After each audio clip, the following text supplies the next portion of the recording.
ശ്രീമദ് ഭഗവത്ഗീത അധ്യായം 2 സാഖ്യയോഗം ശ്ലോകം 23. ഓം ശ്രീ പരമാത്മനേ നമഃ. നൈനം ചിന്തന്തി ശസ്ത്രാണി നൈനം ദഹതി പാവകഃ ന ചൈനം ക്ലേദയന്ത്യാപോ ന ശോഷയതി മാരുതഃ. സാരം: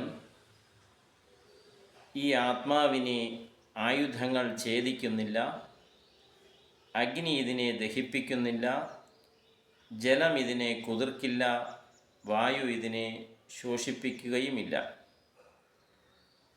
അവ്യക്ത സത്തയെന്ന അക്ഷരബ്രഹ്മത്തിൽ നിന്ന് ഉണ്ടാകുന്നവയാണല്ലോ പഞ്ചഭൂതങ്ങൾ. അതിനാൽ ഈ പഞ്ചഭൂതങ്ങൾക്കോ അവയാൽ നിർമ്മിച്ച ആയുധങ്ങൾക്കോ അവ്യക്ത സത്തയെയോ ആത്മാവിനെയോ ഒരു തരത്തിലും നശിപ്പിക്കാൻ സാധിക്കുക ഇല്ല.